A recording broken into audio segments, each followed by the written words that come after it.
Patriots, how you guys doing? If it's your first time tuning into the broadcast, let me introduce myself. My name is Joel Davis, also known as Joel's News and Views, better known as Conservative News. Our entertainment company is called Joel Davis Media Network.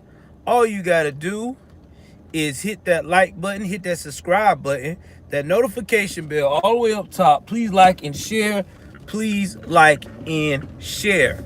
Also, do me a huge favor. Go ahead on and participate in the $5 challenge. This challenge helps us with the studio equipment, helps me with trying to keep this channel afloat. Don't get a lot of views on here. Don't know why. Probably shadow ban. I don't care. But I'm just going to keep reaching the word, and maybe one day it'll reach the masses. Now, with that being said, let's jump into this, guys. So I've been hearing a lot of talk from Kwame Brown and O'Shea Duke Jackson having a discussion about black people can't obtain high value. Now, again, y'all know I'm not a O'Shea Duke Jackson fan. I really don't. I care for some of his stuff, but I had a bad experience with this cat. So, when I have a bad experience with somebody, I don't really too much toot on their horn like that. You know what I mean? Like, I kind of like, all right, you know what? You do you, I do me. And that's just for another day, for another topic. I ain't the type to divulge secrets. But I heard that Kwame had said in his live, and by the way, go and support his channel. This guy has been ragged on for so many years. He had a fucked up life before he got into the NBA. He made himself came out real well, you know what I'm saying? So he's retired, he's chilling, get his mama cooking shirts, all that good stuff. You know what I'm saying? Support a brother out, He's still preaching a lot of knowledge. Now, I'm the type of guy that even though I'm a fan of you, if I feel like you say something I don't agree with, I'm going to say my piece and I'm going to do it respectfully. So this is not a diss to Kwame. This is just my respectable opinion of what I think. So he goes on to say that every time black men try to build in this country, white people are always after them. There's federal indictments. There's an allegation here, allegation there. It's always something. Well, here's my take on this. Black people have always been able to get to higher ground. We've seen it in the Tulsa, Oklahoma riot. Okay? This was the first black community. It was the first black Wall Street. When they say black Wall Street, they were thriving. They were thriving more than the white folks in that town that had money. All right? What fucked that up was, again, somebody making the wrong decision and shit went haywire in history. Now, I know if y'all keep the lights button up, they gonna tell us what they want us to hear. That, oh yeah, the black guy, was falsely accused, but let's be reasonable here. Even back then, it was a 3% chance a woman just gonna lie on you, a white woman especially. You think she wants to be a part of that haywire? She wants to be left alone, just like he does. So it seems like to me that his clothes ripped, her clothes ripped, his clothes ruffled when they came out the elevator. Yeah, you put two and two together. Just being realistic. But that's that for me for saying that I'm a coon. Let's get back to this whole building. See, we as black people have always been successful in achieving the goal. Okay, we've always been successful in being successful when we put our mind to it. That's how Bill Cosby was, Richard Pryor. I'm talking about people that built wealth. Michael Jackson, all of these people, they built wealth, okay? They took their craft, their knowledge of business, and onto it, they built wealth. All the way even to Prince. I know I gotta have more followers than that. Our problem is that's on right now. Our problem is that we make some of the stupidest ass choices. Choices that's detrimental to affect us from being successful. I'm gonna give you some examples that put us in a negative light. All right, we're gonna start with Michael Jackson. Michael Jackson was one of the greatest performers. Michael Jackson was worth, I want to say, roughly $500 million. Damn near a bill. I think if Michael Jackson would have been alive and didn't have all that scrutiny on him and could perform and do the things that he was doing, Michael Jackson probably would have hit $1 billion plus. But the problem with us in the black community, and I'm talking to the black community because I know I got black followers and I want y'all to hear this because this is real truth. We make poor ass decisions. We let fame, fortune, all that other shit get in our head. And before you know it, we're out here wilding. You know, we're mixing with this girl and dipping and mixing with that girl. And then we take a lot of wrong advice. We don't have the right people in our circle or in our ear. Let me put it this way. You have the right people in your circle, but you also got to make sure you got the right people in your ear. Because you can have all the right people in your circle. All it takes is a fucked up person to get in your ear and it's over. That's all it takes. People always say keep your circle tight.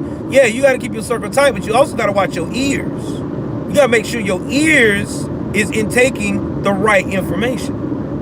And that's what has happened in history. We've seen it all the time. In the black community, we see somebody who's successful, getting it in. We like, damn, we proud of that motherfucker.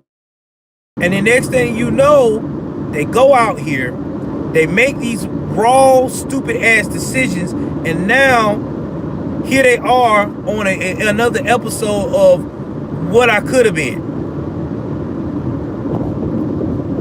MC Hammer, exactly. MC Hammer, another one. MC Hammer would have been another guy that was an example of being a billionaire. But he wanted to give his money to everybody. Everybody. Every damn bitey. And because of this, he lost his wealth. Poor decisions. Yeah, he kept the circle tight. Yeah, he made sure that people that was going to work for him and do his dance moves were on point. But he let the wrong person get in his ear. Because see, a lot of us as black people, we have this thing called hood guilt. If you ain't never heard of hood guilt, I'm going to tell you what hood guilt is. It's when you make it out of a bad situation or a bad neighborhood and you see everybody around you that you grew up with did not get ahead, and now all you want to do is help. You want to be the savior. And what happens when you become that type of person is that you start going lacking. You start going lacking real bad, because it's like, all right, you know, I'm up here trying to do this, I'm trying to do that, and it is not helping me. But I'm gonna keep doing it anyway, because I don't want nobody to think I'm a sellout. I don't want nobody to think that I'm too good for the hood. And then what happens is, when you get all burned out, you have nothing left to spare, these same people you were helping out don't want to be around you. They're like, fuck you. You are nothing to me now. You can't give me all the money I wanted and asked for. I just gotta have to find me someone else. You know, something that my great-grandmother always told me growing up as a black man, young black man in the South. She said, son, she said, people will love the shit out you as long as you doing what they want you to do and giving them what they want. But as soon as you realize that it's not benefiting you and you got to do what's best for you, that's the time you'll really find out how much they really care about you. Because 9 out of 10, they're going to say, go fuck yourself. Is that word she said? I'm like, man, Ain't nobody gonna do me like that. It happened. Happened to me with my first wife. It happened to me and my family. So people are like that. So when you're talking about building wealth, we stand in our own way. We stand in our own way. Another reason why you can't say that black men and women cannot create high value. Look at Tyler Perry. Yes, of course. I don't really care for a lot of Tyler Perry movies later on because it seems like it always put the fucking spinoff as black women are totally through the roof selfish and black men don't have enough common sense to leave or protect themselves and they're the victim. I hate that shit because it's stupid. Because I know not every black man is like that. Not every black woman is like that. But, that what was making his pockets laced. You don't see him fucked up. He done went to the point now, he's trying to buy land in Atlanta. I mean, people got to understand something. You can hold your own self back with the choices you make. It's not the white guy. The white man has moved away from trying to hold black folks back since, really you think about it, since the 70s. Because in a lot of ways, a lot of white dudes was liking the fact that brothers, black people, especially black men, had hustle, had drive. Shit, they helped them get inspired to keep their lights on, to pay their bills. So it wasn't that. It wasn't that. It was us not being smart enough to be able to articulate that we are going to let these haters, these liberal white folks that we talked about that said the father need to get out the home so the mother can have all this money to live off the system. Those were the ones that was in your ear. Those were the ones that sold you the dream. And we as black folks have been like this ever since 1930s. Now you probably gonna ask me, Joy, what you mean the 1930s? Let's talk about it. See, when Abraham Lincoln freed the slaves, and this is all gonna tie back to my topic. When Abraham Lincoln freed the slaves, he had Republicans, Union soldiers that was conservative beliefs down in the South trying to make sure that the slaves that were getting free in those states would have a shot of opportunity, a shot to be treated as a citizen, a shot to own land, a shot to have a job, to own a business. That was their goal. Their goal was to make sure that black people were able to get a fair and fresh start. Now, the Confederate soldiers that lost and the other people that were forgave and asked for forgiveness through the system so they don't get fucked up, they found out now that they wasn't going to go for treason. Their life was going to be all right. A lot of these guys was like, yo, man, I don't like the fact, and as these liberals, that liberals that they still follow, I don't like the fact that these black folks is out here trying to buy land. They free. They talking to these soldiers. The soldiers is guiding them and giving them tips. I don't like this shit. These soldiers gotta go. They're fucking up the program. So for the soldiers to go, they had to talk to, the new president that was in power after Abraham Lincoln got popped. And he was like, yo, listen, only way I'm gonna move these Union soldiers, you can look all this shit up, because it's all fucking public records in the history books. Google. But I forgot. People don't want to Google no more. People want to run with a narrative. He's like, the only way I'm gonna remove this is y'all gotta promise me that y'all gonna make sure that the black free slaves that you just freed will have an access to get treated fairly, have access to do what y'all do, buy homes, get land, property, everything. Oh yeah. Oh, we gonna do more than that. We gonna make sure they get 40 acres of the mule. Y'all didn't know that, did you? See, y'all up here so damn mad the 40 acres and the mule came from the liberal. I told you, if you study, you'll find a lot of shit out. Anyway, that's when the Union soldiers said, all right, we'll leave then, they got it. So the Confederate guys that was in the war, that was in the power position, they treated the black slaves okay for a while. They did all right. They did it for about a year or two. But as soon as they started seeing that they were about to rise, that's when them liberals like, oh, hell no. Nah. They is the scum of the earth. They scared me.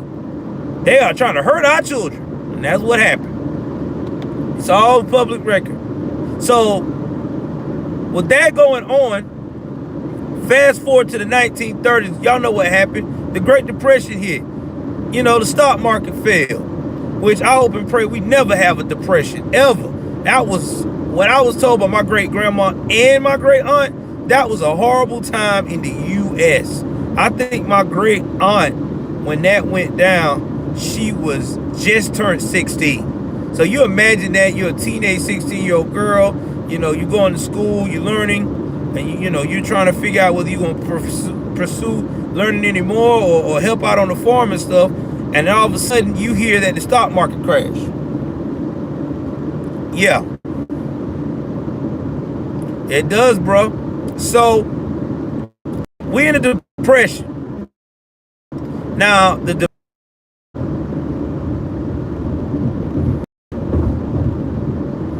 right, I'm back, guys. I'm sorry. So at the time,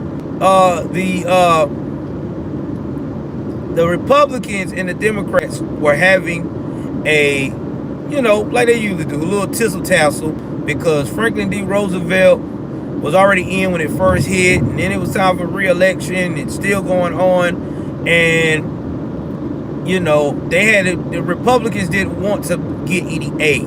They wanted to make sure that we as a nation would get back on our own, you know, slowly recover, you know, with all the stuff they had going on with trades and goods still, even though that we was in a depression. Well, the Democrats were like, well, what about the black folks? You know, they needed the worst, the most. You know, back then they call us the Negroes. So they were like, nah, you know, not right now. I don't think that's a good look. I think they'll be okay. You know, just let the state handle the regular services, blase, blase. But anyway, to make a long story short, they went on ahead, the Democrats, they went ahead and passed the law for food stamps and all that stuff to start coming to play, and getting housing and stuff. What we have now, the projects, all that stuff came out then. All of a sudden, black folks were like, who passed it? They're like, no, it was the Democrats. You know, the Republicans that said no. And that's when they were programmed by their elders that from now on, when you go to vote and everything else, because they even helped them with some of the voting rights in some of those places up north, they were like, you need to vote Democrat, because they're all about trying to take care of everybody. Oh, okay, cool. So that what happened. So before you know it, Democrats became the household name for black folks to vote. Now, not all people joined on board back then after the stimulus, you know what I'm saying? I mean, not stimulus, but after that passing of what was going on. They were like, you know, I'm still gonna rock with the conservatives. You know, I'm a little shaky with these Democrats. Well, the Democrats got another boost when they signed the Civil Rights Act of 1964. I'm quite sure that's what it was. When they did that, that's when everybody was programmed, even by Martin Luther King Jr. himself. Y'all need to vote for the Democrat, because Lyndon B. Johnson has signed it. So that's what happened. That's how the history became that liberals have always had a stronghold of the black community. And when they found out that their numbers was reaching to impeccable heights because of the move they made, that's when they were like, yo, let's start fucking figuring out a way to keep them needing us so we can keep getting these votes.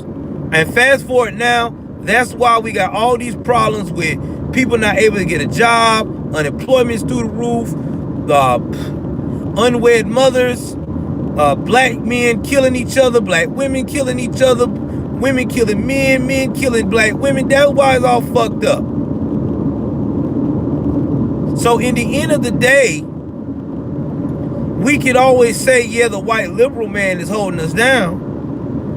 But as of now, with all the knowledge, with all the resources we have to our disposal, we are actually holding ourselves down. And I'm about to bump it out to you and tell you how. Used to be a time they wanted us to cut our hair and look corporate, right? That was the shit, right? That was the whole thing. You can't have a job unless you dress like a corporate man. You gotta have your cut like a military white guy. All right. Fast forward now, we got hair discrimination laws, especially in the West Coast. So, and in Florida, shit, everywhere you go, somebody got dreads and working in a professional setting. So that's not it anymore. All right.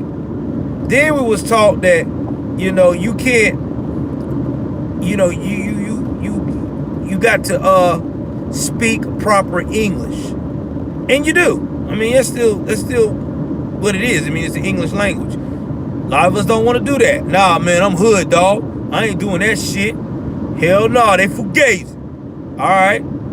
That's why you still on the porch, drinking a 40, still going and thumbing a ride, or catching an Uber with your mama's fucking damn disability card to go try to apply for a job that you know good and damn well you're not gonna get because you done mess around here and half-ass put in and filled out it the proper way to get a job online, and you sitting right back to where you was before.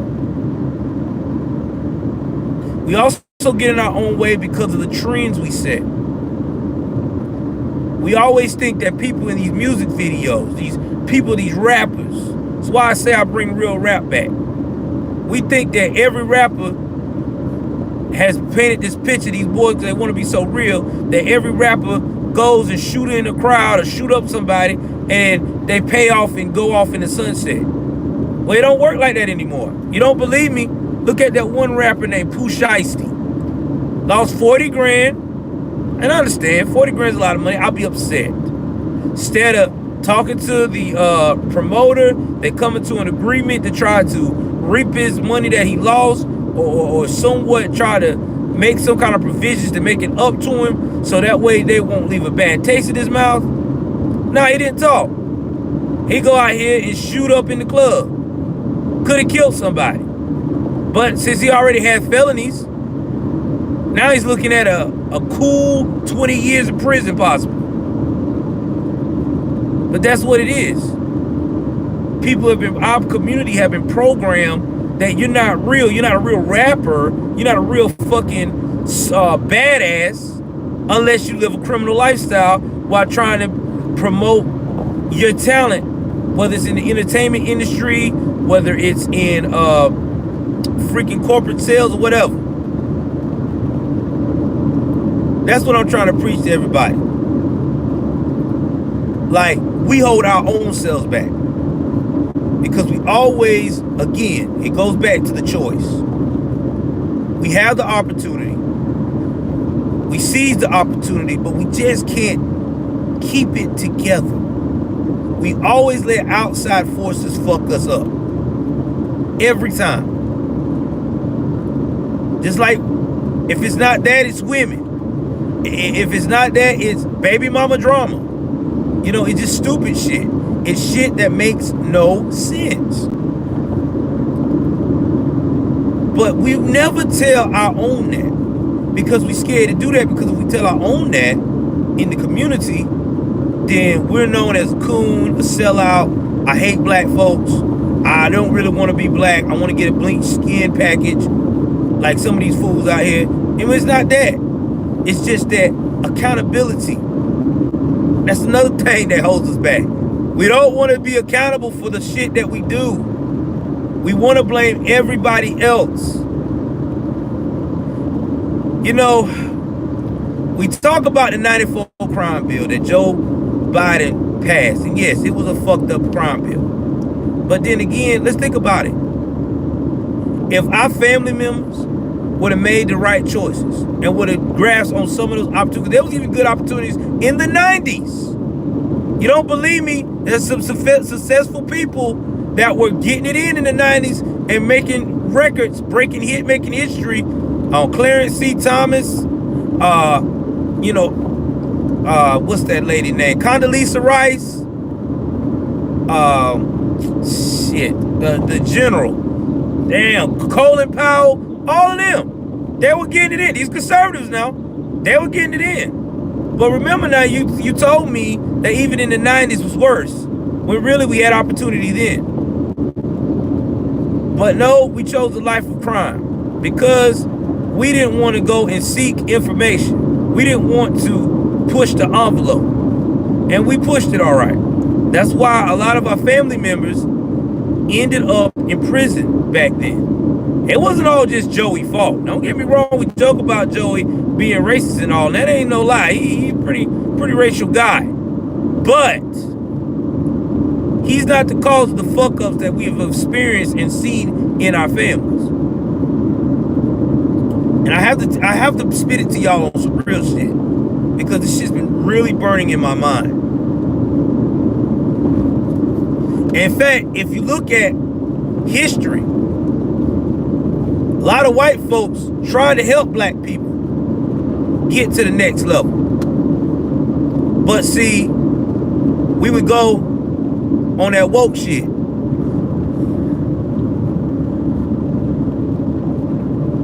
We go on that woke shit. We go on that woke shit of, that white man is trying to make me feel comfortable and he gonna snatch it away from me. The art of war is to be able to keep your enemies close and your enemies close if you felt that way. It's in the art of war. The problem is we just didn't want to grind. We didn't want to have the accountability that we have to discipline ourselves to get to the next level. It's a discipline system. You gotta have discipline to be successful. And we as black folks really lack that. And we lack that because, again, it goes back to history. Fathers not being in the home, moms out here twerking and shit on all different type of penises that came through the door, children getting neglected, abused, fucked up, fucked over. And when reality hits us, it's too late. We in an 8x8 cell, or we in a casket, or we a vegetable. And see, that's what I'm saying. We as a strong black men, we don't talk about this on our shows. See, we always talking about, the white man keep us down, but we never talk about how we contribute before the white man try to keep us down as they want to put it. Because if we had accountability and discipline, the white man wouldn't have been able to get you down. In fact, nobody would have been able to get you down. Because you'd have been like, nah, I'm good, dog. This don't seem right.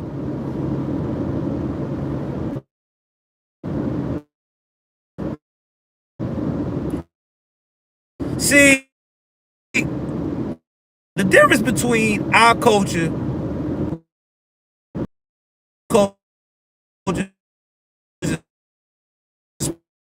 especially white, because everybody want to always a super red pill. Oh no, I ain't being no stepdaddy now, baby. Okay, whatever. That's fine. That's your thing. I'm not gonna knock you because you know what's best for you. But I'm just telling you is that a lot of white people I've ever met and dealt with in life, they were very, very focused on family. They put family first. See, mothers, a lot of white mothers I met back in my time being in the South, they made their relationship work with their husbands. They didn't just jump out the shit. All right, sorry about that. Bad spot. My kids love him. I cannot do this. I cannot. That's what it was like. White women did not want to damage their children. And white fathers did not want their children to not be able to see them on an everyday basis. So that's why a lot of those families, even though they might have been miserable and their children never seen it, they sucked it up because they wanted that child to be in a nice, knit, two-parent home. And then they did their divorce and shit after they got on up. Okay? Not the black community. We didn't do the marry before we carry. We were already being raised by single mothers about damn near, at that time, 50 to 60%, because it's up to 73 now. And I hate to tell you, but back in the black community, single mothers, basically, if they got daughters, prep them to be a single mother, if they the oldest. And if the boy the oldest, they prep him to be emotional and protect mama. It's all they say. You the man of the house. You cannot give the man of the house, a young boy that young, that type of responsibility. That's a lot of stress for your son. That's a lot of stress. That means every time you with somebody new or he sees somebody new, he is going to be aggressive.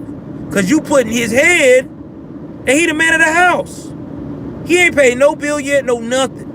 You ain't taught him no structural skills of how to be, when to be masculine, when to tone it down, when to have an open ear. All you tell him is to be on go. Yeah, we needed Fathers Club across America. And now, since you didn't do that, you got this child out here lost. This child like, yo, I'm on 10. Anybody mess with me. You got this kid, 14, 15 years old.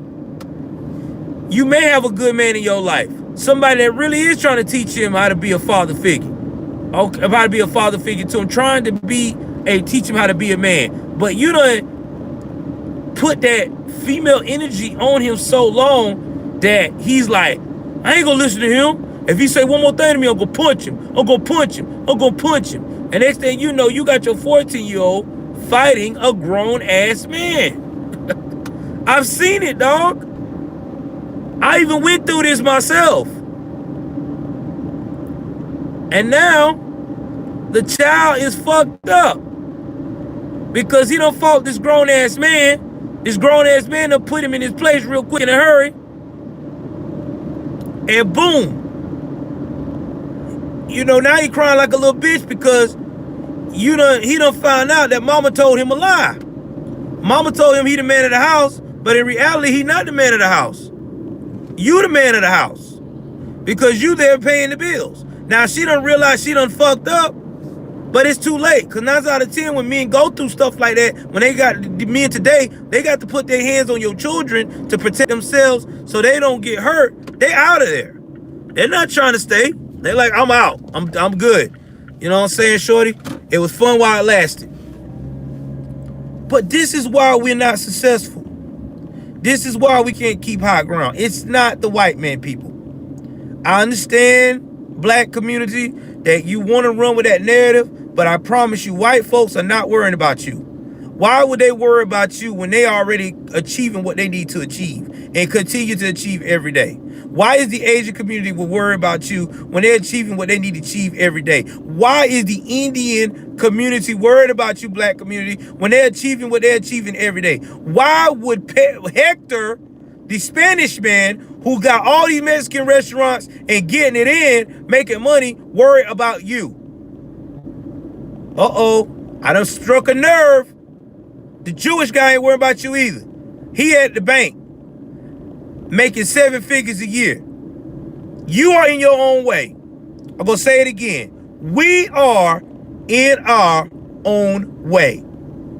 And until we realize this, until we get the concept that we are our own worst enemy, we will never get high ground. So I'm tired of everybody saying white man. Because the white man is tired of y'all losing him as a fucking scapegoat too. I'm surprised the word white man have not fucking disintegrate in the dictionary by the time they say it. It's being real. You can call me a coon. You can call me, oh, he love white people so much. He just hate his own race. No, I just got common fucking sense because I see it every day. I see people who defy the odds of black excellence that use common sense like I do every day. Because if I would have used a white man fucking is behind me, I would not be able to get a good job that a lot of people can't get when the first time the application hits the desk. I wouldn't be able to get a home for my children, a 5-bedroom home, and afford rent if the white man was on my neck. I wouldn't be able for God to bless me to have a vehicle to be able to take my family back and forth to what they need. I wouldn't be able to go and learn how to play in cryptocurrency and stocks to plan for my future. And I wouldn't be able to work this motherfucker called YouTube and tell it like it fucking is. So miss me with that bullshit. You are your own worst enemy. So if you want to not be your own worst enemy, pick up a book, get your head out your ass, and start looking at how to be the answer and not the problem. I'm going to say it again. Be able to look at how you can be the answer and not the problem. Anyway, man, I can talk about this shit fucking 5 hours. But unfortunately, I got to go pick up my kid. I love you guys, man. Real talk. And I want y'all to continue to rock with me. Keep sharing my shit. You know, one day we'll get viral, baby. For real. One day we will. I love you guys. Take care of yourself and each other. I'm out.